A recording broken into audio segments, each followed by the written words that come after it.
Dr. Rauni Leena Luukkanen-Kilde. Hello, Dr. Kilde, and welcome to the Veritas Show. How are you? I'm fine, thank you. How are you? I am doing fantastic. It is such a pleasure. First of all, let me just share with you and the audience how I was able to find you.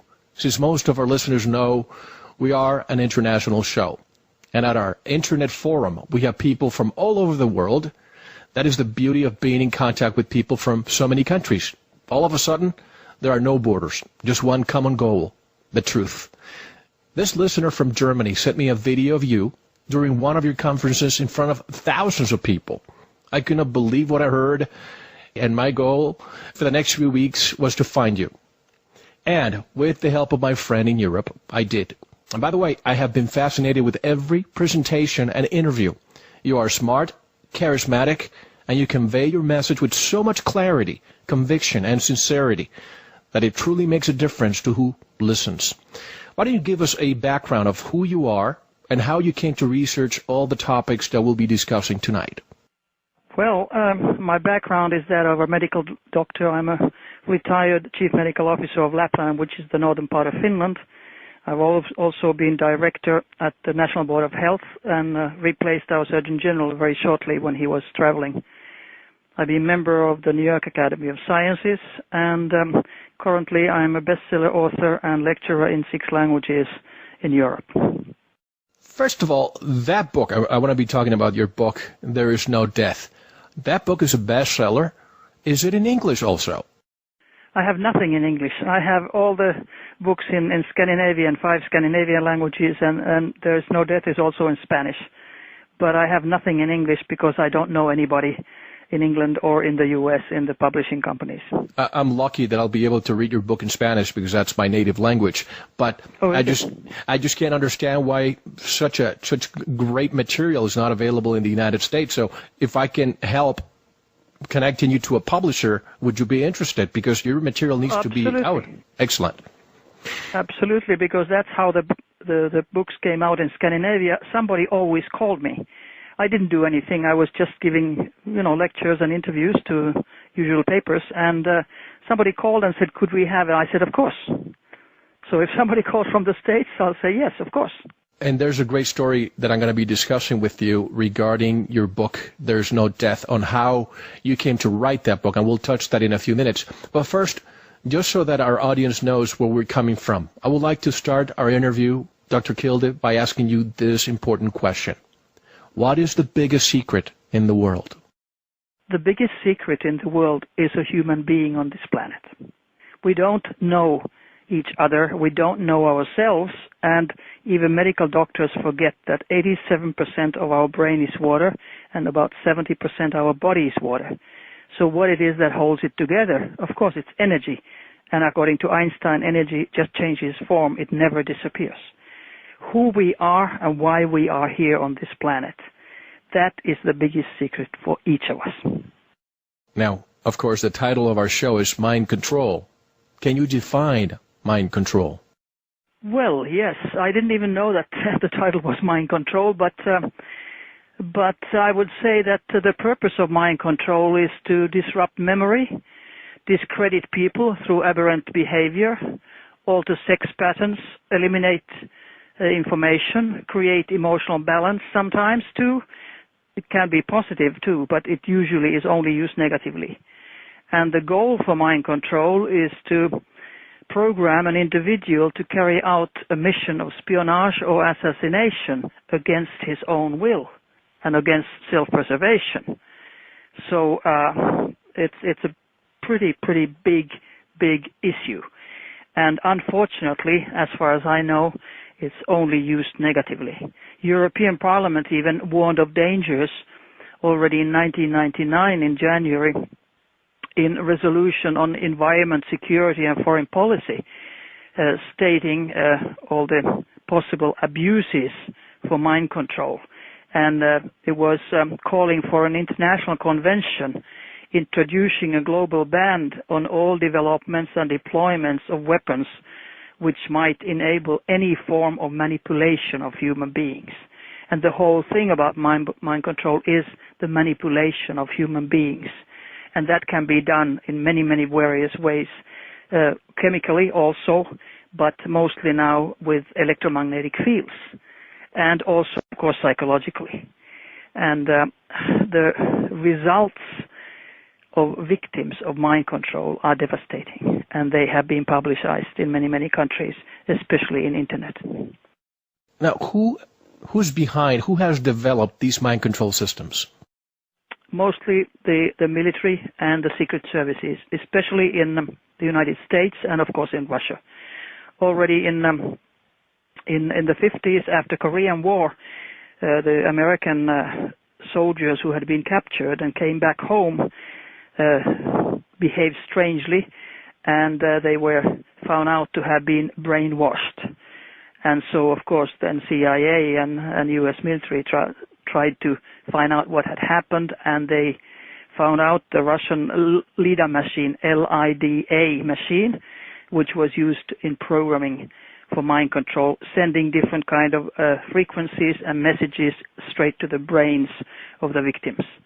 And today, the technology is so flabbergasting that they can read your mind, they can read your thoughts, they can read your unconscious, they can even read your intentions, your subconscious, before you yourself know it. And of course, these are thought signals that supercomputers like from NSA, National Security Agency, they turn them into words and sentences with extreme speed, something like 280 trillion floating points in a second. 280 trillion in a second was the last figure I read, but of course, if that is given out for general public, so then of course what they have as speed in secrecy is something much faster. And when you think that our brain capacity in speed is only 5,000 bits a second, so we can't be a match even to a normal home computer. Now, you probably remember the Steven Spielberg movie, Minority Report. They had the pre-crime unit. You wonder if that would ever become a reality. I haven't seen the movie, but I would say that it is a reality. The movie, just to give you a little background, they had a special police department that arrested people before crimes were committed because in their minds they were going to commit the crimes. Right. That's exactly what mind control is about. They can read your thoughts and your mind before you yourself realize it. And Hollywood is always, unfortunately, in a way, used as science fiction movies. They have a lot of movies which tells the truth, and then people can just brush it off and say, well, that was just a movie. Exactly. One of the big ones I would say that everybody should see is Control Factor. It's about mind control, how it's done, and how somebody who is closest to you always is the person who starts programming you. Another one is, of course, the old Manchurian Candidate, which in the 50s was with Frank Sinatra. And now, a few years ago, it was in color, and there was Meryl Streep also acting. And the movie from the 50s actually was much better than the new one because it showed exactly how mind control was done. But the new movie with Meryl Streep did not show it exactly how it was done. So I recommend the old one. So Control Factor and Manchurian Candidate. I've watched Manchurian Candidate. I haven't watched Control Factor yet, just a preview. From 1 to 10, how true is what you see in those movies? Oh, I would say 10. Really? Absolutely. Absolutely true. And that's very devastating, and that's very horrifying, and that's very scary. And the problem is that the majority of the population, they go to the movies, and they talk about it, and of course, immediately they say, oh, it's Hollywood, or it's science fiction, and they tend to dismiss it. Exactly, and that's the whole point. But then, when things really do come out, and they are coming out, even with this interview, a few things have come out. So then, at least they can say, well, we did try to, when they defend themselves, who have been doing all these evil things towards the civilian population. Yes. So they can say, well, we tried to sort of introduce you to these technologies in a soft way as Hollywood movies. So they try to wash their hands clean, but their hands are never clean. They're filled with blood. Of course, and they say that to avoid the supposed shock factor that the population would have if they just blatantly came and said, yes, this is the way it is, right? Well, I disagree that the public would get a shock factor because, number one, the public denies. It is so horrendous that, like FBI Director Edgar Hoover said in his time, that the individual is handicapped by coming face to face with conspiracy so monstrous that he cannot believe it exists.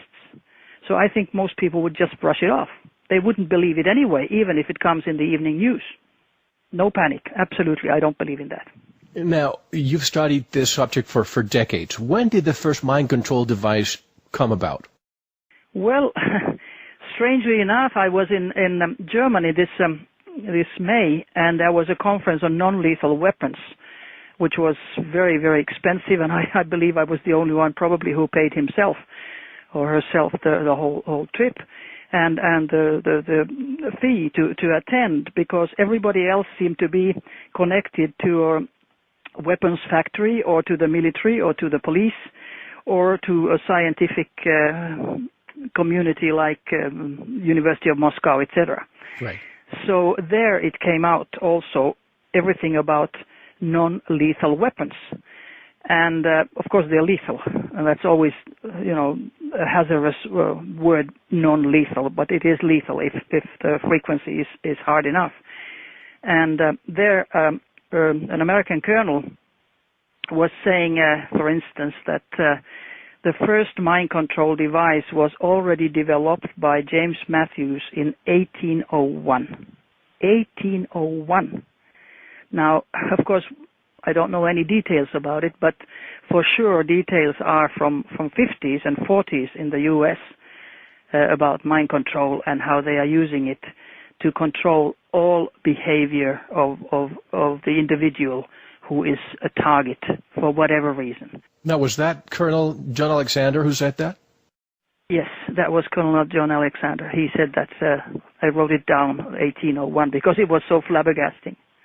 But there's a list in internet about major electromagnetic mind control projects from Leading Edge International Research Group, and there it starts from 1952, Project Moonstruck by CIA, when they already put electronic implants into the brain and teeth of people, and the main purpose was tracking mind and behavior control, conditioning, programming, covert operations. And it was done by electronic stimulation of the brain, so-called ESB. And then it went on and on. There are many, many projects from Mach Ultra CIA project to Project Orion and Delta, etc. So it's old technology, and now it's coming to the public a little bit as new technology. And thus they're saying that the technology that comes out from the military and military medical even research, I would say, is about half a century old. And it's always presented as new. There's a Professor Warwick in Great Britain who's been lecturing in Finland, for instance, and he claims to be the first doctor who has and a professor who has put an electronic implant, a microchip in his brain so he could discuss things telepathically with his wife. He also claims that he was the first one to put it into his hand so that he could just, with the chip, open the garage doors, etc. Now that's just nicely said BS, because he can't be the first one to put in the chip into his brain because it was already done in 52. Right. But there are professors, there are scientists who deliberately or not knowing give total disinformation. And again, if they are not knowingly so, then they don't know about the military research, which is always about 50 years, 50 years, minimum 30, but 50 years before the academic research. And that's why the academic people don't know anything about the whole thing. I can see how now we have the technology, electromagnetic technology to affect people's minds and so on. But what Colonel John Alexander said about 1901, what type of technology, if we can call it technology, was it being used back then? I don't know. He didn't say, but this 1801, which flabbergasted 18. me. Is it 1801 or 1901? 1801, he said that. I wrote it down. I didn't hear it, falsely or something. But I don't know the details. But the details are more publicized from the 50s, of course. Sure. When they could already read your thought signals, and in the 40s also. They had already, that was in the States, that already in the 40s, 1940s, Americans had created a machine which acted like a human brain. And now it's coming out like now we can maybe, simulate the functions of the human brain. Again, half a century old history, which is presented as new. Right. And I have come to the conclusion after listening to retired military personnel that the technology that we are aware of is always, as you said, 50 years behind, about half a century old, than what they're truly using. Why do you believe that they keep it? And I think obviously it's for national defense purposes. Is that correct? Yes, that's what they claim, but I think that's just a false claim. Because why should they not at least give the technology to the top scientists also in the academic field? The more people would, contribute when they would know. And when they say, oh, we're afraid of, maybe hysteria or panic or whatever, now that's just an excuse. Military always hides things, of course, and I do understand that there are reasons to hide, especially in the Cold War era when, Russians and Americans were sort of officially at least against each other. But unofficially, they've always been together and always will. I mean, we are being fooled as general public that CIA or KGB would be against each other. They work together, all secret services work together and help each other. And they are not, in my mind, loyal to their own country, but they are loyal to the other secret services. And that is flabbergasting, of course. But people who work in secret services, in my mind, have a special psyche because a normal person cannot be, in my mind, in the Department of Sabotage and Terrorism and whatever what they have, torturing innocent people, killing innocent people, like British intelligence services kept their right to kill when the laws were changed a few years ago. So I don't understand that there are systems that operate this way, but of course that's just my private opinion. And as I always say in this show, it's a world of duality. You mentioned how the KGB works with the CIA and with MI6 and the others.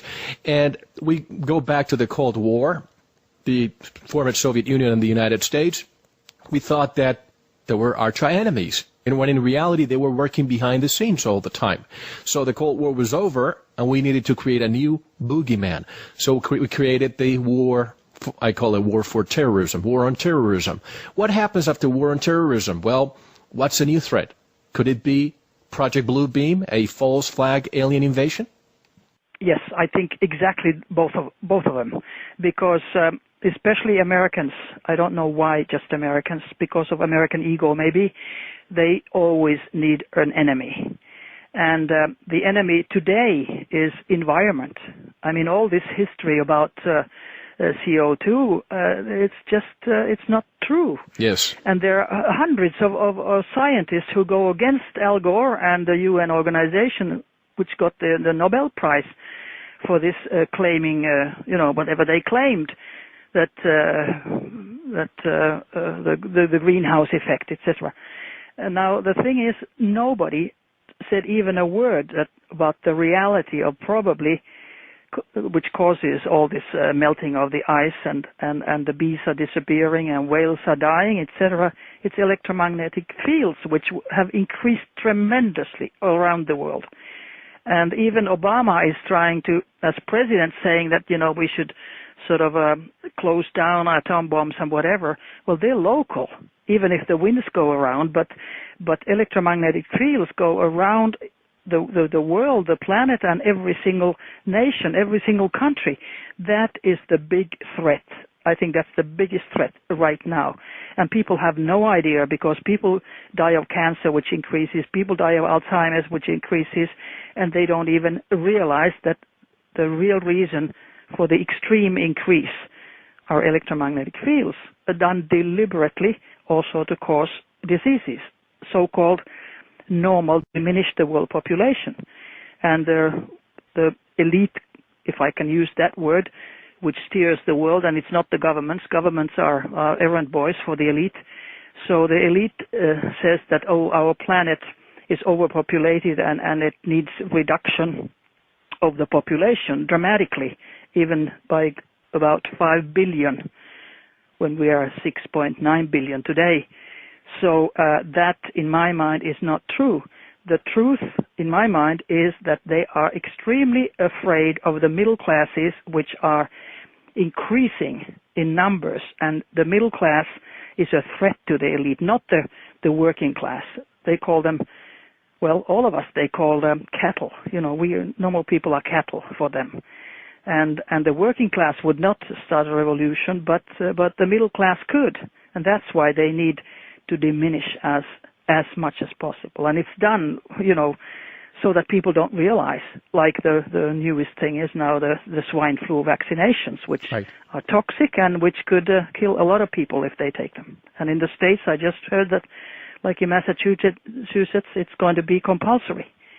Of course, in many other civilized nations, it's never compulsory. Finland made a change in laws, and I think they were very smart.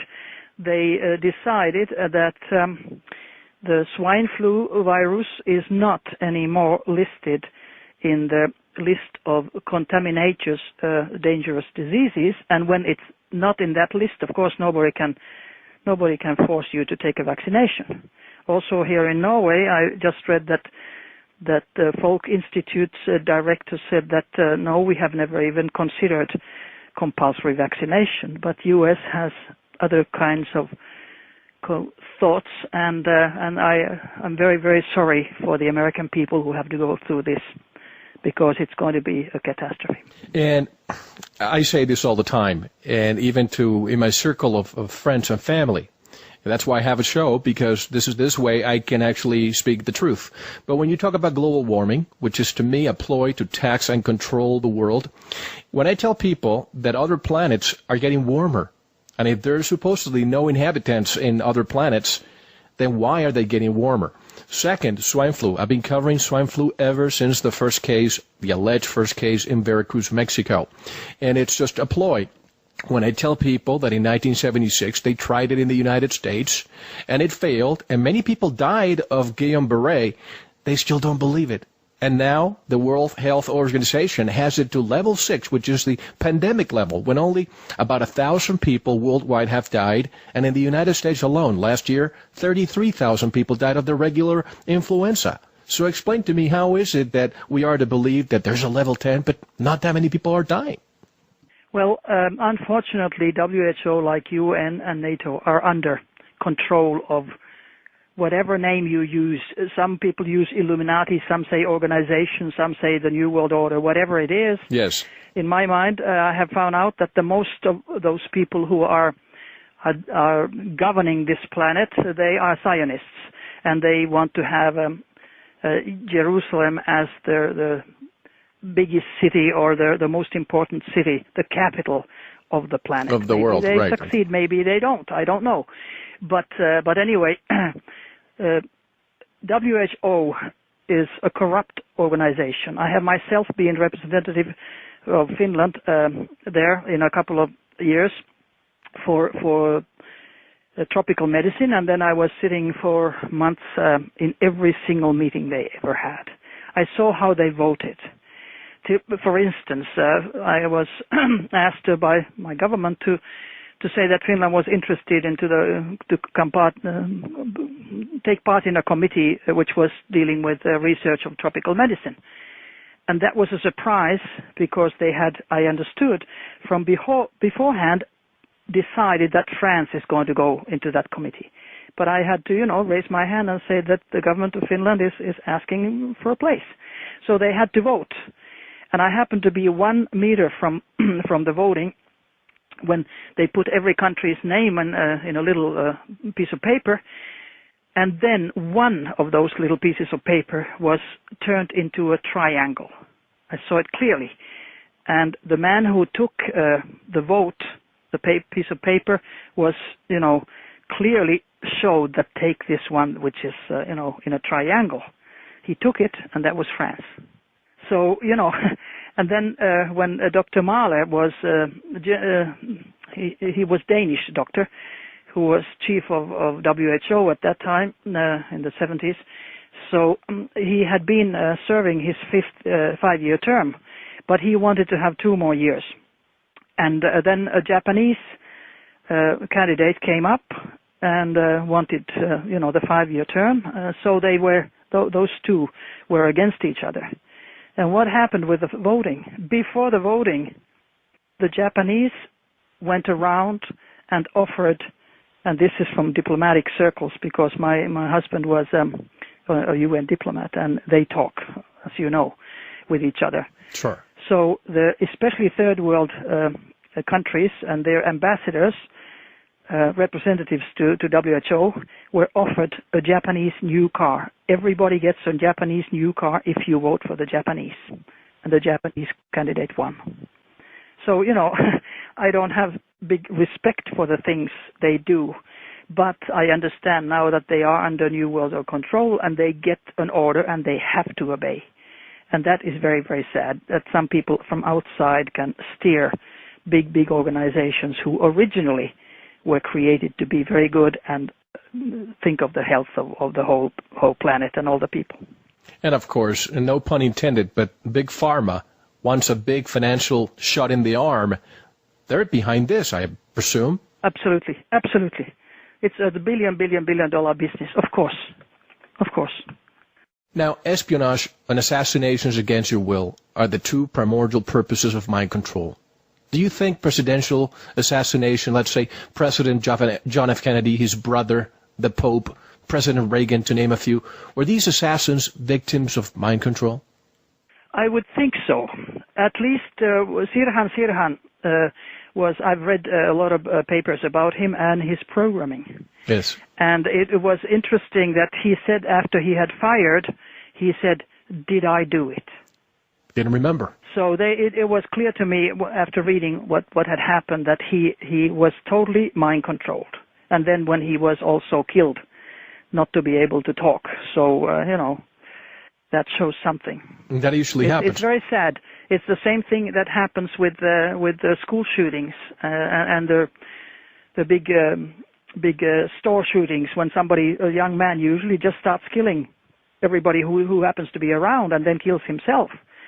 Now, in my mind, they are all mind control victims, those who shoot.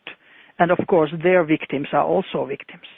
And they always pick out young men who maybe have psychological problems before, and then they start beaming the frequency of hate.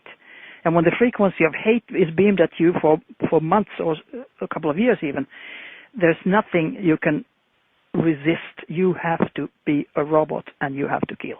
And when you kill yourself, then they can't, ask questions about you. That's a Delta programming in the whole thing. It's very sad. It's very sad. I want to speak of Project Delta in a few minutes, but I wanted to ask you, mind control is used to manipulate the opinions of individuals, but can it also be accomplished in a mass scale, and if so, how? Oh, yeah, of course. It's just a frequency that they send. Now, in the last, I would say around 20 years, at least in Europe, I don't know in the States so much, but at least in Europe, they have changed the street lamps all over. They have changed them in old people's homes, at the yards. They have changed them at schoolyards. They have changed them at daycare centers for children, and they are able to send steer from remotely different frequencies. And if people would just look at the lamps, they would start thinking, why do they look? They look different, and they are different than before. So they send a different frequency, and all those people who are around that area are affected. And the worst thing is, of course, they can do it through satellites, and there's nothing you can do to sort of protect yourself against satellites, right? How could we do that? In no way a normal person or a group of persons. I have and will do shows on electronics, chemtrails. We'll do one on HAARP, chemicals. But I haven't heard one person put all these together chemtrails, HAARP chemicals to produce mind control. How do these work together? This is basically psychological warfare, isn't it? Of course it is. And we have chemtrails here in Norway very, very often. Chemtrails, of course, are often put into military planes or even passenger planes. I've seen a Lufthansa plane, a picture, which was distributing the white streaks, which is in powder form. They have titanium, aluminium, magnesium, etc. in this powder form. And since it's metal originally in powder, we breathe it in, and that way we can also be microchipped. Oh, you're talking about chemtrails. Chemtrails, yeah. Yes. Chemtrails from the skies. Operation and of course, Cloverleaf. When you're microchipped, then you are mind controlled. Right. So chemical trails can be adding to the mind control of the general population without their knowledge at all. And then that's one of the reasons why diseases like bronchitis, asthma, etc. have really increased, because you breathe it in. And people have no idea. Sometimes they look, oh, aren't they nice figures there, the figure X or something. And when I asked an expert, why are they always often in an X form, which they put the white strips in? So the answer was that so we can, through satellite pictures, see which areas are contaminated. So there's really a plan there. Last week we had a show on chemtrails. We had somebody who really got into the what, who, when, etc. of the chemtrails. And I mentioned to him that a lot of people these days, you can find them in a comatose and indifferent way. When they're driving, they feel that their mind is foggy, not as before. A lot of multiple sclerosis, a lot of Alzheimer's, dementia, and aluminum causes all that, right? Yeah, right. Correct.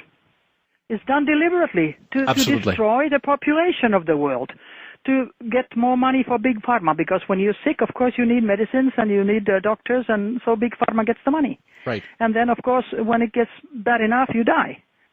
So the whole plan is to diminish the population with chemical means like chemtrails, with electronic means, electromagnetic weapons, non-lethal weapons, and then psychological warfare, which causes stress and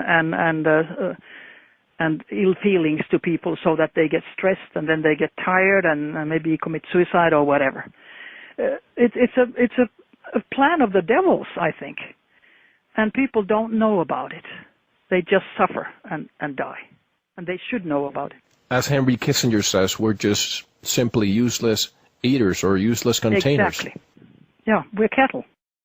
The powers that be sometimes don't lie about the fact they are using mind control during conflict areas, wars, and call it non-lethal weapons. But are they really non-lethal? No, they're lethal. But they can be used as non-lethal. Tasers like that, when they can shoot at you, and or pepper sprays and things like that, and you stop your attack, or there's a crowd dispersing or something like that. But then if you put the hard frequency on, then of course they're lethal. That's what happened according to the Non-Lethal Weapons Conference in New York once, when they were shooting with a taser at some, I think he was a man who was kind of a clochard sleeping out. And the dose was too high, and he died. But then, according to this lecture, the policeman who was in charge of this took it so hardly that in 2 weeks he committed suicide himself. So they are lethal weapons. If you have a lifetime friend who you trust with your life, perhaps a loved one, can that person be mind controlled to turn against you? Absolutely. And that's exactly what they use. They use the person who you trust. Your best friend is always in the list for recruitment. It can be your wife, your husband, your child, whoever. Just like in the Manchurian Candidate. Meryl Streep was the mother of the young man whom she wanted to be president of the U.S. So yes. So she, so it was the mother programming. It's always somebody close to you, from your family or your best friend, and that's the devilish plan, because people can't believe that somebody who's been your best friend for years and decades could turn against you. But that's exactly how they do. And of course, that person is also mind controlled to turn against you. So they're both biological robots at the end. And when you say recruited, does that mean involuntarily or voluntarily? Both. I think the worst is if you don't know that you're microchipped and then you are steered. If you do know, then at least you can try to resist. Always when you get a thought, hey, I'll go there or do something, so stop. Hey, is it my thought or induced? Right. But if you don't know that you're microchipped, and that can happen with a handshake today because it's only 2 micromillimeters when hair diameter is 50. So once you get it into your body, that's it for life.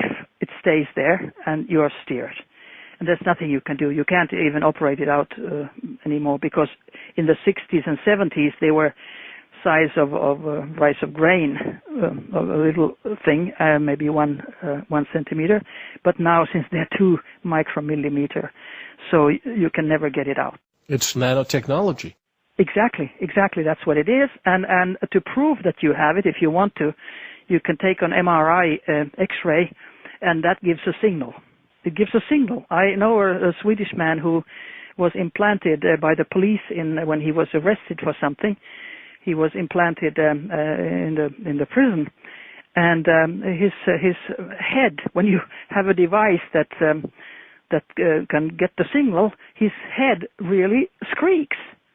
And then he had this implant removed, but it was sent to the New York and, of course, disappeared.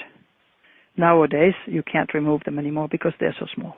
So let's say that you go and have an MRI, and this is nanotechnology. First of all, would it detect it? And second, if they do, if it's so small, how would they even remove it? It could be attached to any part of your body, right?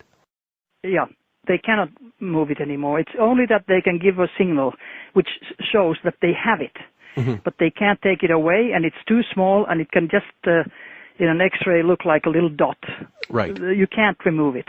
But it gives this squeaking signal. So that's proof that, hey, you have something there.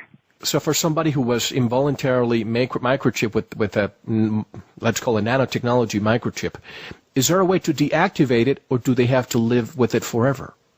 I think you have to live forever because maybe military has some tools, but the civilians don't. Of course. Like I said, academic research is 50 years behind.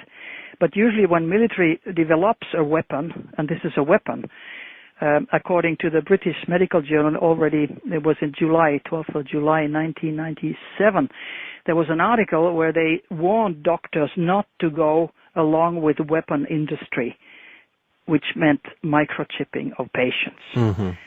So those who work for the military and have developed this, of course, they also always try to counteract. So they may have their possibilities of diminishing the effects, but civilian academic population, no, and research, no, not today. A quick detour to stop at the swine flu again. Do you think is this a possibility that if what they're trying to do is to use compulsory vaccinations on the population, do you believe this could be also because they want to microchip and use and leverage that opportunity to do it now, since they have the opportunity and creating a false pandemic? Yes, I agree. I have thought about that from the first moment, because that would be a perfect way of microchipping, putting a little microchip into the vaccine. Now, they will, of course, not reveal it, but exactly. That's what the U.S. Military was doing already in Vietnam War. And first Iraqi war, they microchipped with vaccinations all their soldiers. And like Timothy McVeigh, who was then accused with the murder of Oklahoma bombings, etc., yes, mentioned that he was microchipped with the vaccine in his buttocks.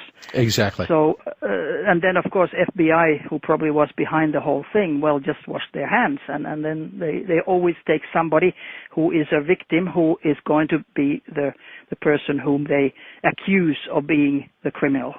That's just the way they always operate. And like if you think of September 11th, yes, well, the same thing happened in London. when they had the metro explosion, they used the same scheme. In September 11th, I read that Dick Cheney was conducting a military exercise, and in the military exercise at the same time that the real plane, if there was a plane or if it was just a remote controlled screen, something anyway. So people didn't know if this was an exercise or was it a real thing. And so same thing was in London Metro.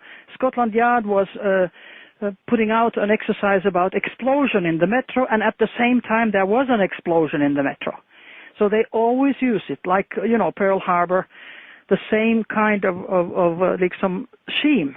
Since it works, they use it for years and years and years and years. And I think most people now already know that September 11th was an inside job, and even an ex-Italian president mentioned that it was CIA and Mossad who was behind it. That's pretty much said of a president of another country. But it was interesting that just a few days ago I read that President Obama's advisor was kicked out of the White House because he was a truther. Yes, he had signed an appeal or something that it was an inside job. You see, just speaking about that person who resigned a few days ago, yeah, I can understand how he offended some people with what he said. However, I don't have a problem with the fact that he was a 9/11 truther. It's just that the powers that be don't want anybody close to the president questioning 9/11, period. Yeah, probably. But normal people who are not close to White House, they think differently. Of course. You and I do, at least. And former Mayor Rudolph Giuliani. A lot of people don't know this, but he was in London the morning of, was it July 11th, when the subway, the metro bombings happened. He was there. I think it was the 7th of July. The 7th of July, correct. He was there in London participating on the drills. Right. Well, of course. U.S. and U.K. are always working together. Yes. Now, I hear you say the CIA and the Navy are involved with mind control programs. Why is it that we continue to hear the Navy so involved with so many things, UFOs, etc.? What is so special about the Navy? Now, I think you as an American could answer that. Me as a Finn living in Norway and being a lady and not a career military, I don't know. But in Norway, already in the 50s and 60s, the U.S. Navy was using Norwegians as guinea pigs because they were finding oil underneath the sea, and they were being they put electrodes into their brain and into their head when they were down there to record them and what was happening. And unfortunately, they got very, very ill, many of them, and they have had court cases now, and 18 of them, I think, have committed suicide, etc. And this was done, among others, by U.S. Navy support and money, and even U.S. Air Force and NASA, etc. So they all are involved in this kind of research. And of course, you say a lot of them committed suicide, but a lot of these people who commit suicide shoot themselves twice in the head, and I call that suicided. That's right. Yeah. So military implants happen for surveillance and control. I can understand the surveillance part, but how is it that they control you via the implant? Is it just like a beacon? It's like a beam. It's like a beam, a certain frequency. All your emotions, and there's a beam or frequency also for suicide. But all your emotions, hate and jealousy and love and whatever, they have a certain frequency. Mm-hmm. And they have picked with supercomputers those frequencies, and they can store them in the computers, and then they can send it to you back or to somebody else, your own feelings.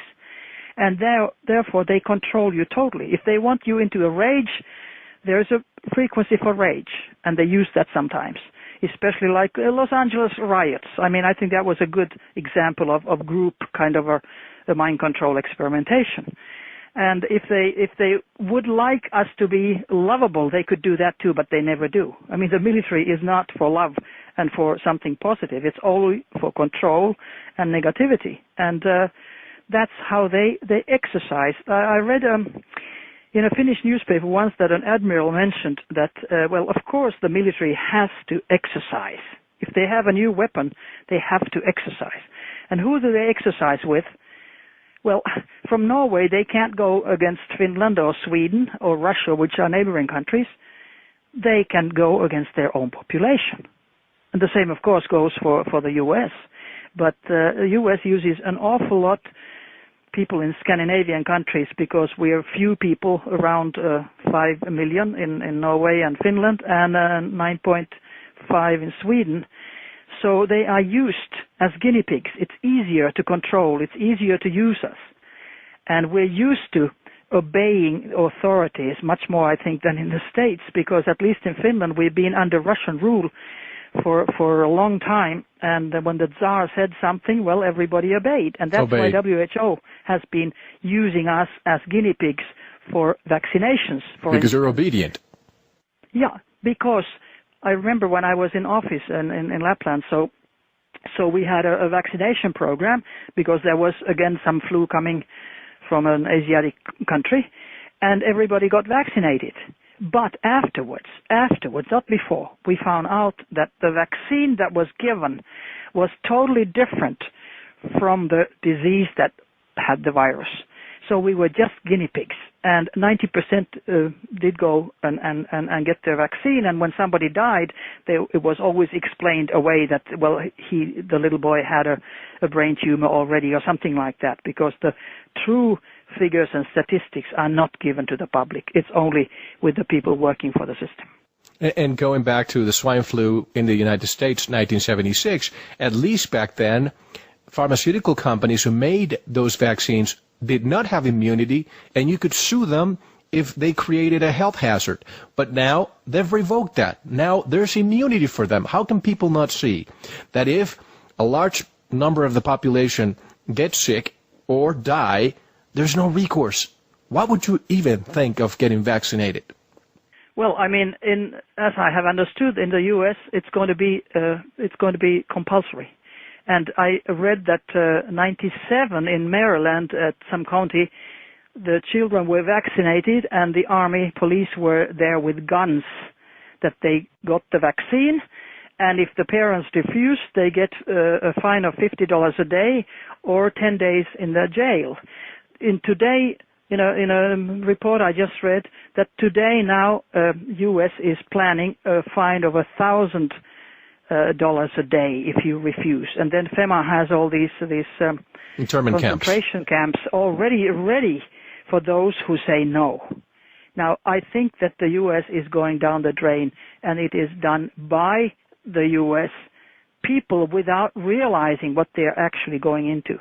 U.S. is going to be totally crushed by their own administration, who, on the other hand, is under New World Order control. So there should be a revolution about it, and hey, wait a minute.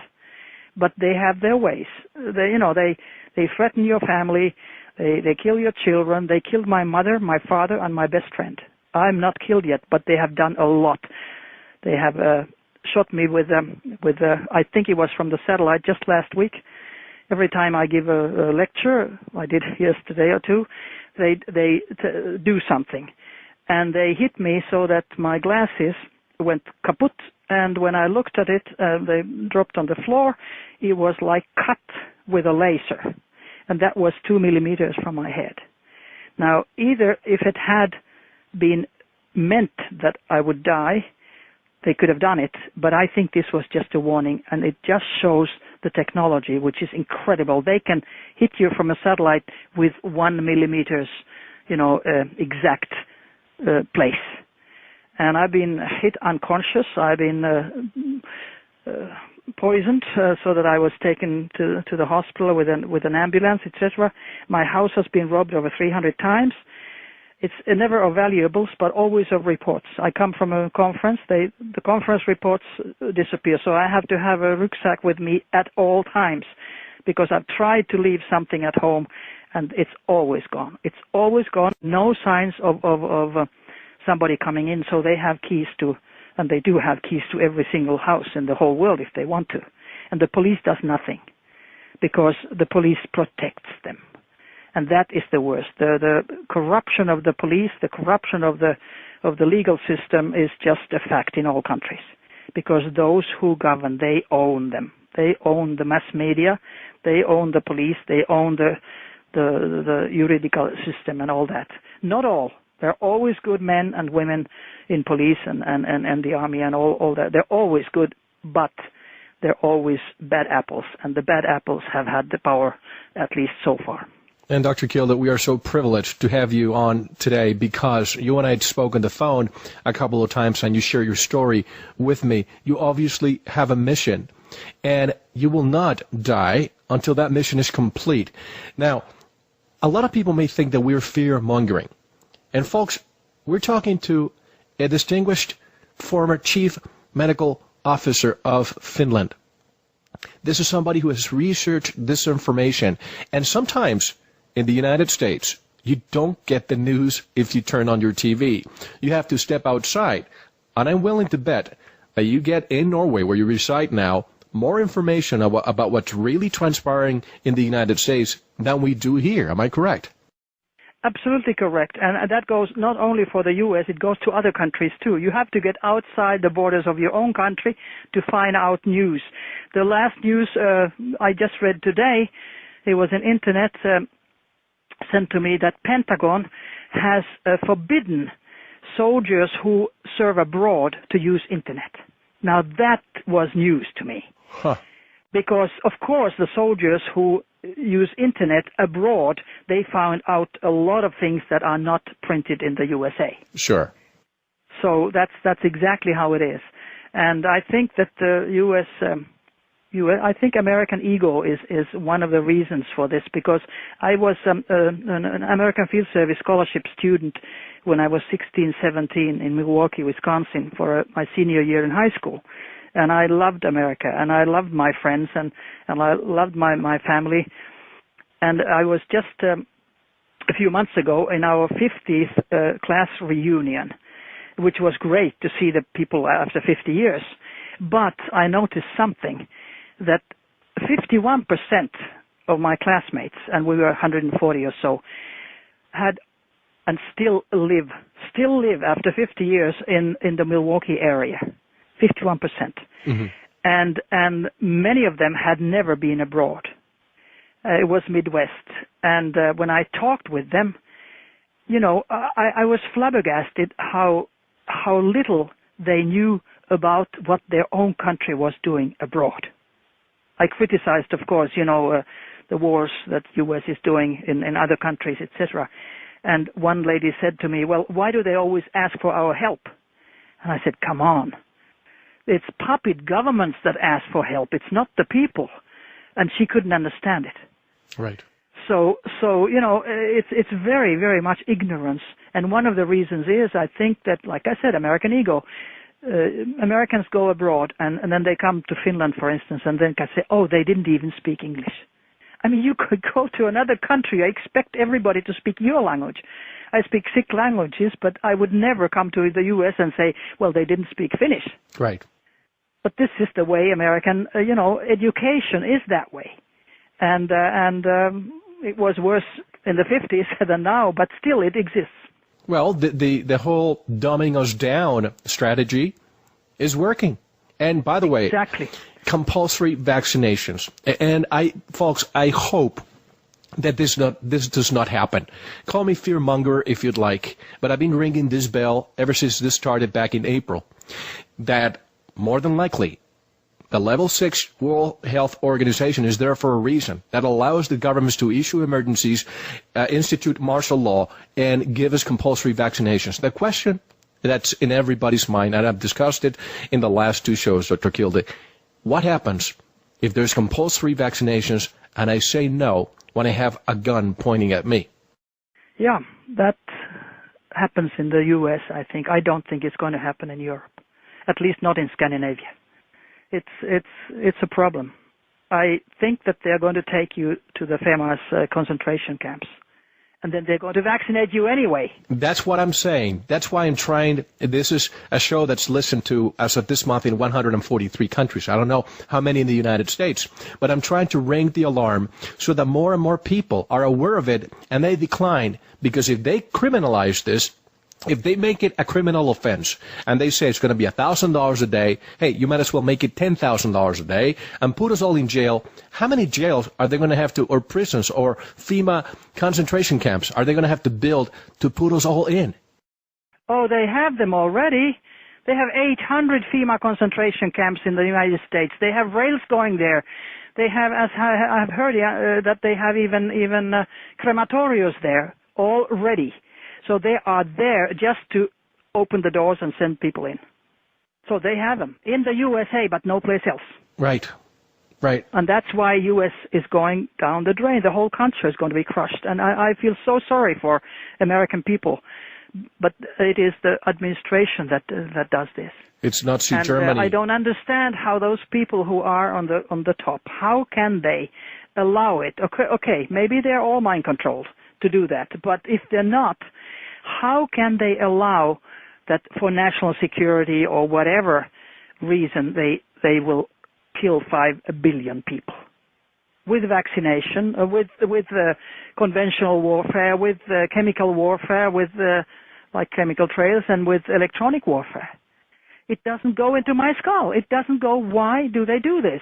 It's part our fault. When you have our representatives who have a 12% approval rate, but they have a 90-some% re-election rate, something is wrong. Yeah, right. Now, I just mentioned Nazi Germany for a moment. I remember Goebbels, Hitler's propaganda chief, when he lobbied worldwide to change the musical instrument tuning from 432 hertz to 428 hertz because 432 would make people calm and 428 was not. And during times of war, you don't want people to be calm. Did you ever look into that, by the way? No, not into that one, but I remember that even today in Great Britain, the police has devices that they're using 450 hertz. Huh. And that is for mind control. Yes. But the thing is that now they have found out that a lot of policemen are going to be targets also. And that is a problem, of course. But it's all done deliberately. And we're all experimentation, guinea pigs, can we say, for this technology. And human life means nothing to those who are on the top. Nothing at all. Somebody says, oh, you can't, count human life, how much it costs. I said, just go to the nearest insurance company. And they say, if you lose a finger, it costs so much. If you use an eye, it costs so much. And if you die, it costs so much. Right. So there is a price for everything. And unfortunately, it seems that only money matters. Like Eva Joly, who is now in the parliament, she's Norwegian French. She's in the European Parliament for the Greens. And she's been very, very famous. She was the person of Europe a couple of years ago, and she was revealing criminality of the big guys, criminality of the big industrial complexes. She said in a meeting that nothing but money matters, and that's just a fact on this planet, and that's why this planet is going down the drain. And we have so much more to discuss. We have to take our one and only intermission, Dr. Kilde. But before we take our break, I want to ask you a question and get your answer on the other side. Going back to what is a human being? When we come back, I want you to share the data from a European survey which talks about people who are telepathic, clairvoyant, and some who even claim to have contact with the energy of the dead. And this has been proven. Do we have 49% schizophrenic people in Iceland, which they claim to have contact with the dead? A lot of these topics going to be discussed after the intermission. Dr. Kilde, how do people get in touch with your work, by the way? With what work? With your work, with your books. Do you have a website where people can look at your work? I don't have a website, and I only can send email and receive email, and I've just gotten a printer into my house. I don't even have a TV because I don't want to be watched through the TV. Exactly. So I don't if they can't speak the Norwegian languages or Scandinavian languages, they can't read my books unless I get a publisher in the U.S. and they can be translated. And we'll try to get that happen for you. Folks, stay with us. So much more to cover with Dr. Rauni Kilde. We'll be right back. This is Mel Fabregas, and you're listening to The Veritas Show.